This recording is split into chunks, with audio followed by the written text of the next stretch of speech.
ಕಳಿಸಿದ್ರ ಯಾವುದೇ ರೀತಿಯ ನಮ್ಮ ಜೀರ್ಣಾಂಗದ ಸಮಸ್ಯೆಗಳನ್ನು ನೆಗ್ಲೆಕ್ಟ್ ಮಾಡಬಾರದು. ಸಿಂಪಲ್ ಆಗಿ ಹೊಟ್ಟೆ ನೋವು ಇರ್ಬೋದು, ಬರೀ ಗ್ಯಾಸ್ಟ್ರಿಕ್ ಅಂದ್ರೆ ನೆಗ್ಲೆಕ್ಟ್ ಮಾಡಬಾರದು. ಇದು ನಮ್ಮ ಕ್ಯಾನ್ಸರಿನ ಸಮಸ್ಯೆಗಳಿರ್ಬೋದು, ಪ್ಯಾಂಕ್ರಿಯಾಸ್ ಸಮಸ್ಯೆ ಇರ್ಬೋದು, ಪಿತ್ತಕೋಶದ ಕಲ್ಲಿನ ಸಮಸ್ಯೆಗಳಿರ್ಬೋದು. ಸೊ ಯಾವುದೇ ರೀತಿಯ ಹೊಟ್ಟೆ ನೋವು ಇರ್ಬೋದು, ವೆಯ್ಟ್ ಲಾಸ್ ಆಗಿರುವಂಥದ್ದು ಅಥವಾ ಮೋಷನ್ನಲ್ಲಿ ರಕ್ತ ಹೋಗುವಂಥದ್ದು, ರಕ್ತ ವಾಂತಿ ಆಗುವಂಥದ್ದು ಸಹ ನೆಗ್ಲೆಕ್ಟ್ ಮಾಡಬಾರದು. ಇದನ್ನು ಈ ಗ್ಯಾಸ್ಟ್ರಾಂಟ್ರಾಲಜಿಸ್ಟ್ ಅಥವಾ ಈ ಜೀರ್ಣಾಂಗ ರೋಗ ತಜ್ಞರಲ್ಲಿ ತೋರಿಸ್ಕೊಳ್ಬೇಕಂತೇಳಿ ನಾನು ಹೇಳ್ತೇನೆ. ನಮಸ್ಕಾರ.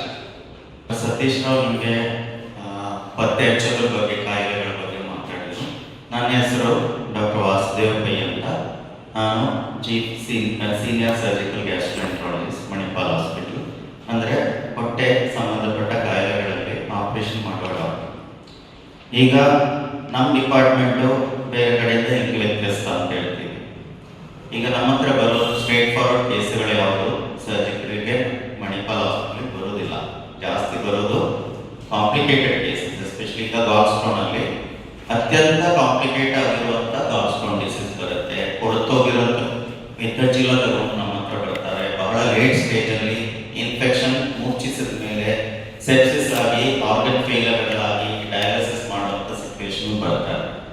ಇಂಥ ಪೇಷಂಟ್ಗಳಿಗೂ ನಾವು ಮಿನಿಮಲಿ ಇನ್ವೆಸಿವ್ ಅಂತ ಹೇಳಿದರೆ ದೊಡ್ಡ ಗಾಯ ಮಾಡಿ ಆಪರೇಷನ್ ಮಾಡೋ ಬದಲಾಗಿ ಚಿಕ್ಕ ಕೀ ಹೋಲ್ ಸರ್ಜರಿ ಮುಖಾಂತರ ನಾವು ಅದೇ ಕಾಯಿಲೆ ಕ್ಲಿಯರ್ ಮಾಡಿ ಅವರನ್ನು ಸೇಫ್ ಆಗಿ ಮನೆಗೆ ಕಳಿಸ್ಕೊಡ್ತೀವಿ. ಅವ್ರದ್ದು ಬೇರೆ ಆರ್ಗನ್ ಫೇಲಿಯರ್ ಎಲ್ಲ ಟ್ರೀಟ್ಮೆಂಟ್ ಮಾಡೋದು ಇಂಟೆನ್ಸಿವ್ ಕೇರ್ ಡಾಕ್ಟರ್ಗಳು. ನಾವೆಲ್ಲ ಒಂದು ಟೀಮ್ ಥರ ಕೆಲಸ ಮಾಡಿ ಪೇಷಂಟ್ಗೆ ಒಳ್ಳೆ ರಿಸಲ್ಟ್ ಕೊಡ್ತಿದ್ದೀವಿ ಈ ಥರ ಕಾಂಪ್ಲೆಕ್ಸ್ ಸಿಚುವೇಶನ್. ಈಗ ರೀಸೆಂಟ್ಲಿ ನಮ್ಮಲ್ಲಿ ಒಂದು ಪೇಷಂಟು ಪಿತ್ತಚೀಲದಲ್ಲಿ ದೊಡ್ಡ ಕಲ್ಲುಗಳು, ಅಲ್ಲಿಂದ ಕೆಲವು ಕಲ್ಲುಗಳು ಪಿತ್ತದ ನಾಳಕ್ಕೆ ಜಾರೋಗಿ ಪಿತ್ತದ ನಾಳ ಬ್ಲಾಕ್ ಆಗಿ ಕಂಪ್ಲೀಟ್ ಪಸ್ ಫಾರ್ಮೇಷನ್ ಆಗಿ ಪೇಷಂಟ್ ಸೆಪ್ಟಿಕ್ ಆಗಿ ಆರ್ಗನ್ ಫೇಲಿಯರ್ ಆಗಿ ಬಂದಿದೆ. ಸಾಮಾನ್ಯವಾಗಿ ಈ ರೀತಿಯಲ್ಲಿ ಬಂದಾಗ ಮೆಡಿಕಲ್ ಗ್ಯಾಸ್ಟ್ರಾಂಟ್ರಾಲಜಿ ಅಂತ ಅಡ್ಮಿಷನ್ ಆಗ್ತಾರೆ.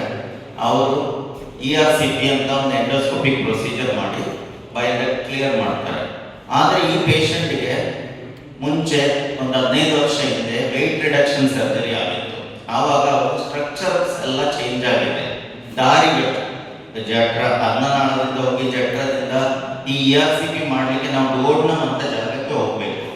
ಆ ದಾರಿಗಳೆಲ್ಲ ವ್ಯತ್ಯಸ್ತವಾಗಿದೆ. ಸೊ ಎಂಡೋಸ್ಕೋಪಿಕ್ ಪ್ರೊಸೀಜರ್ ಈ ಸಿಚುವೇಶನ್ ಅಲ್ಲಿ ಮಾಡಲಿಕ್ಕೆ ಸಾಧ್ಯವಿಲ್ಲ. ಸೊ ಅವಾಗ ಏನಾಗುತ್ತೆ, ಎಂಡೋಸ್ಕೋಪಿಸ್ಟ್ ಬಂದ್ರು ಆ ಪೇಷಂಟ್ ಅನ್ನು ನಮ್ಮ ಹತ್ರ ಸರ್ಜರಿಗೆ ರೆಫರ್ ಮಾಡಿದ್ರು. ಸೊ ಈ ಕಾಂಪ್ಲೆಕ್ಸ್ ಬಯೋಡೆಕ್ಟ್ ಸರ್ಜರಿನೂ ನಾವು ಕೀಹೋಲ್ ಸರ್ಜರಿಯಲ್ಲಿ ಬಯೋಡೆಕ್ಟ್ ಓಪನ್ ಮಾಡಿ ಆ ಪಿತ್ತದ ನಾಳದಲ್ಲಿರೋ ಕಲ್ಲುಗಳು ಕಂಪ್ಲೀಟ್ ಕ್ಲಿಯರ್ ಮಾಡಿ ಅಲ್ಲಿದ್ದು ಪಸ್ ಕ್ಲಿಯರ್ ಮಾಡಿ ಪಿತ್ತ ಚೀಲ ತೆಗೆದು ಒಂದೇ ಸಿಟ್ಟಿಂಗ್ ಅಲ್ಲಿ 2 hours ಪ್ರೊಸೀಜರ್ ಅಲ್ಲಿ.